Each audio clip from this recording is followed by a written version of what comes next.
Hello there, and welcome to our RPTS channel. I'm your host, George Lucas, an inspiring filmmaker, cosplayer, and more importantly, gamer. Today, we're going to talk about what I've always wanted in a Pokemon game and how maybe what I'm actually really looking for is a Pokemon TTRPG.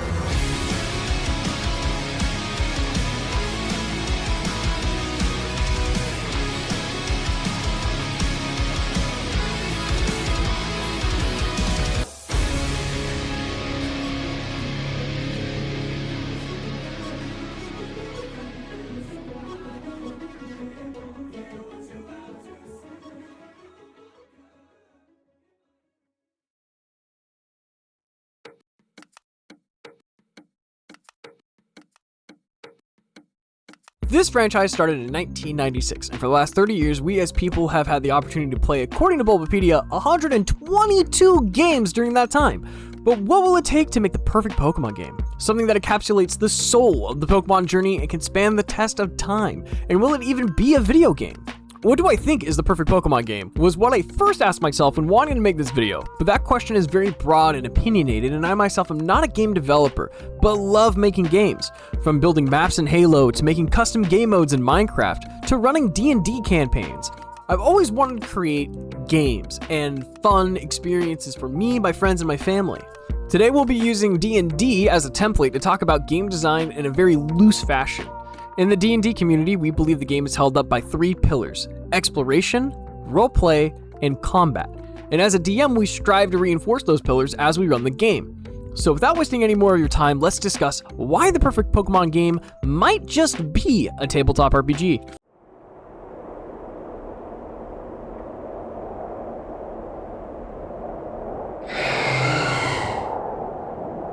Whether it be caves, forests, or the ocean, the Pokemon games love to make us explore, and we are rewarded for it. And to get some amazing rare Pokemon, it required you to go deep into these areas. In gaming, there are two types of worlds: open worlds and linear worlds, or in Dungeons & Dragons terms, modules and sandbox games. Linear and modular worlds are designed to be set on a set track. You can't progress any further if you don't have enough gym badges, but in an open world, you can travel wherever you want as soon as the game starts. Want to head straight for Ganon? By all means. Or if you want to explore that nearby cave over there instead, go for it. But they could also have certain limitations that force the players to explore other areas to unlock something hidden. An open world by default doesn't mean everything is accessible, but it gives you the freedom to explore at your own pace and dictate where your story is being told.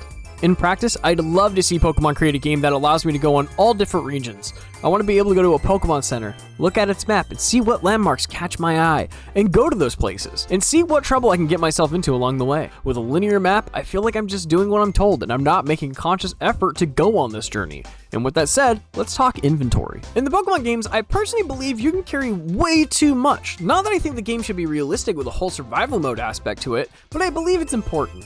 Part of traveling and exploring is preparedness, as well as resourcefulness. Does it need to be realistic? No, but I think you should only be able to carry like 60 Pokeballs max in your balls pocket, total, forcing players to really think and decide what balls to take with them. Let's say you're traveling in the forest to catch a Scyther. You should be packing net balls, or do you pack dusk balls for any wild Hoot that only appears at night? But this also applies to what medicines you should carry, environmental items like escape ropes, maybe new flashlights for darker areas. Whatever the case may be, limitations bring out a player's resourcefulness, which leads into the reasons you should pack accordingly. But I think there should be different backpacks with customization options and upgrades to accommodate for each player's playstyle. As a DM myself, I've even toyed with the idea of limited inventory and how to manage it. I love handouts to the point I'd like to make essentially a magnetic plate where I can stick magnets of icons that represent the items to keep track of what the players have. What this looks like, we'll talk about later here, but for now, the point I'd like to drive home is your bag should only hold so much. Any more than that should result from creative problem solving. A mechanic that Pokemon introduced that I wish they would bring back is seasons and weather. Seasons were introduced back in 2010 with the introduction of Pokemon Black and White. During the winter, snow would fill in parts of the map, allowing you to get into places you hadn't gone before. Deerling's form could change depending on the season, and new Pokemon would appear accordingly. By allowing this evolution of the map, you give players the sense of the passage of time and reason to explore the whole world multiple times for areas that they may have missed and to catch new Pokemon. Not to mention you could introduce festivals and events around the region that give players something to look forward to. I just know I'd like it to be like Animal Crossing tied to the real world calendar. And the last thing you could introduce to promote exploration is the return of secret bases, as well as the underground. In the year 2006, Pokemon Diamond and Pearl were released, and after talking to an old man in Eterna City, you would receive the Explorer Kit, a key item that allowed you to go underground to dig gems, treasure, fossils, and build secret bases where you and your friends could capture each other's flags. But the secret bases didn't start then. These bases were introduced back in 2002 with the introduction of Pokemon Ruby and Sapphire. In all 4 installments, you'd pick a compatible location and build out essentially a room that you could decorate however you want.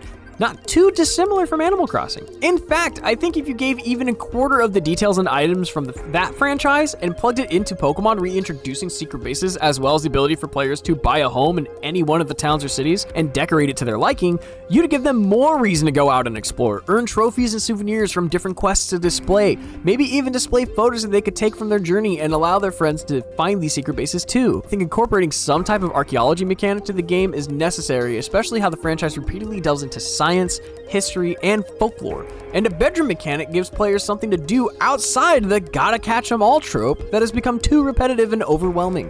I'd also like to point out at the time of this recording, the total amount of Pokemon now is 1,025, not counting the different forms of Pokemon that are based on habitats, gender, time of day, held items, all of it. I love the idea of customizing my own space, but individuality shines more when you have other individuals who are just as unique standing next to you.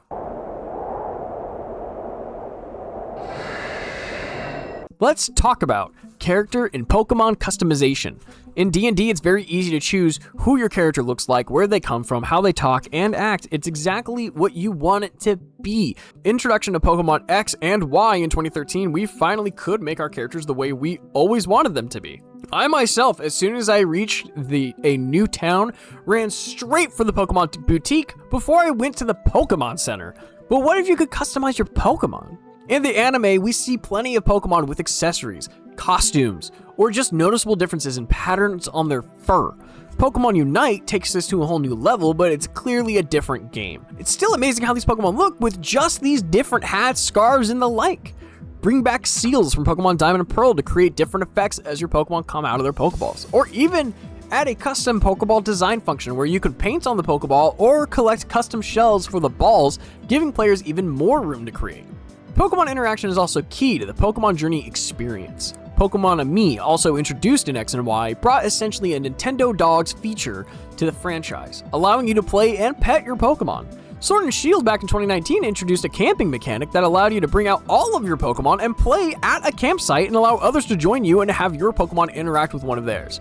Looking at Cobblemon, a fan-made mon built for Minecraft, you're able to fly, swim, and ride your Pokemon across the land. This has made travel in Minecraft exponentially better, introducing stamina for the Pokemon so that way it isn't limitless, but adding food you have to make for your Pokemon to raise their riding stats in different categories, which isn't unheard of. In the Pokemon universe, we've introduced Pokeblocks, Poffins, curry, and sandwiches. Cooking food for your Pokemon to raise them should be a mechanic worth exploring. But for sure, what needs to be in Pokemon is being able to help explore outside of battle. Pokemon that can learn the move Rock Smash should automatically be able to just break rocks in the path. Pokemon that already can learn the move Cut should be able to cut down small trees. And you could create different tiers of these same hazards so that way stronger Pokemon will be needed to deal with the obstacle. No more rental Pokemon. It's your Pokemon on your journey that makes it special. I don't have any connection to these rental Pokemon. Heck, I don't even care about half of these Pokemon. Every trainer has a unique team. That's an extension of their own personality and style. And more time should be put toward developing the relationship between a trainer and their Pokemon. But with everyone being able to represent themselves through these creative avenues, having a real co-op adventure, local and online, needs to be a permanent staple in the franchise. I think where a lot of fan expectations fall short is we as fans want to live in the anime. Go on this long quest with our friends, traveling from place to place, cheering each other on, celebrating each other's success and defeats. That level of togetherness is what I crave the most. At the table, it's easy. We're all right there, sharing that experience together, but in the video game space, we don't have anything real like that. I remember playing Pokemon Violet, and when I battled the gyms, I was upset my friends couldn't watch my battle, or I theirs. I would have loved it to see, during the battle, the camera cutting to my friends in the stands, cheering me on, making them feel as if they are part of this Pokemon journey.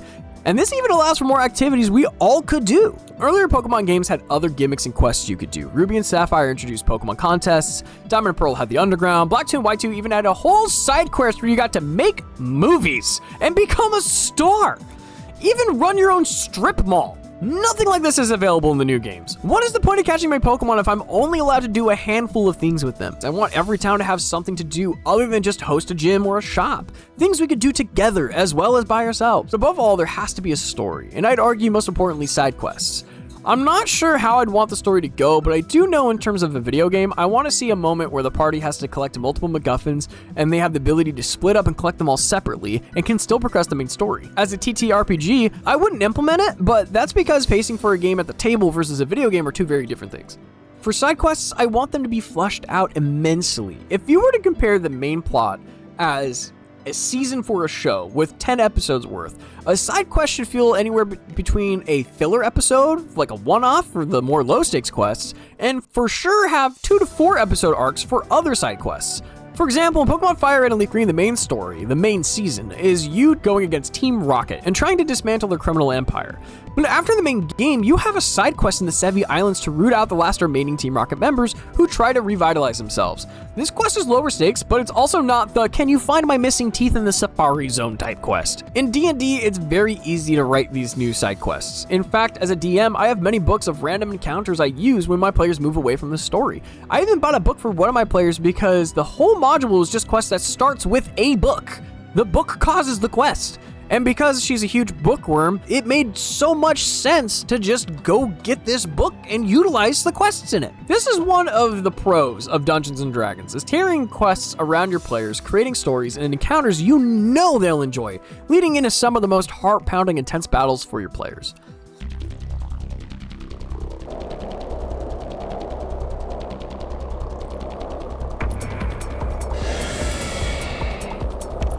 With the introduction of ZA, Pokemon has decided to experiment with real-time combat.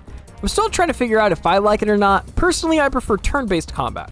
As a kid and still as an adult, I struggle with immediate response time. I like being able to take a breather and analyze the situation to make the best decision, and this type of combat has been different over the years.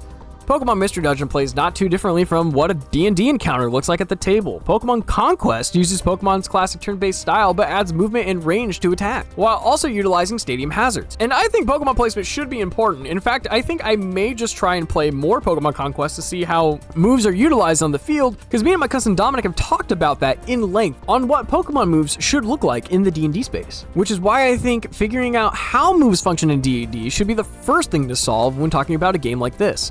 But there are still 934 moves to convert. But let's take a look at the other option. Let's say in our perfect Pokemon video game, we keep the classic traditional way of battling to keep it from becoming stagnant. I believe first and foremost, there should be multiple stadiums and environments to battle in. One of the games I always come back to is Pokemon Battle Revolution because of 3 reasons. Number 1 is customization, right down to the Battle Pass cards. Number 2 is the stadiums themselves. You could battle in volcanoes, a crystal cave, hell, even one of the stadiums felt like it was on the freaking moon. And it makes it feel like you're not just battling in the same generic room the different battle towers give you in the newer games.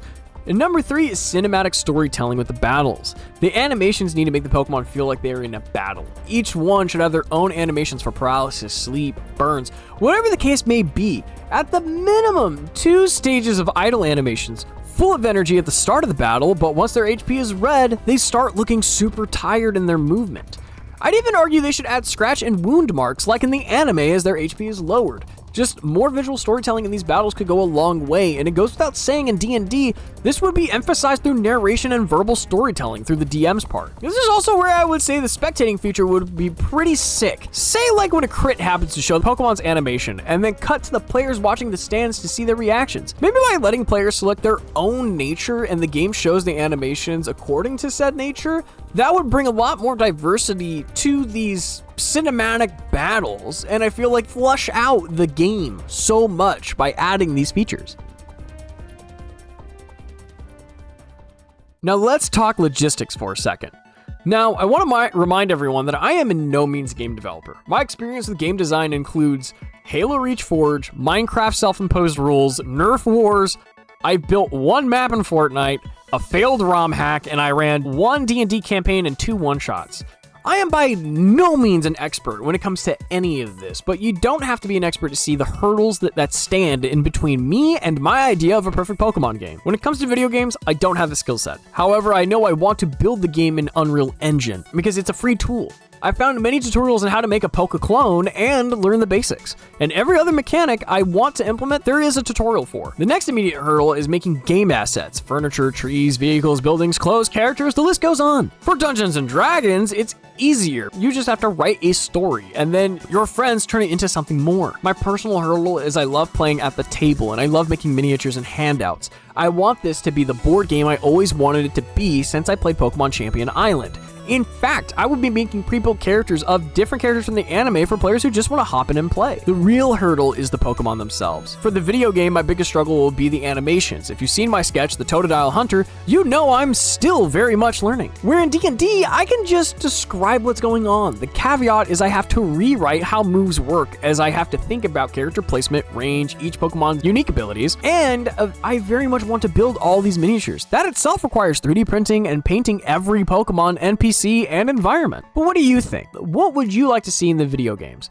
How do you think certain mechanics should translate in a tabletop RPG? And as for content to watch, would you like to watch me try and build that Pokemon game, or Pokemon D&D with a focus on more arts and crafts?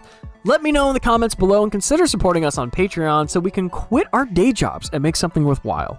Good luck on your Pokemon journey, and stay safe out there.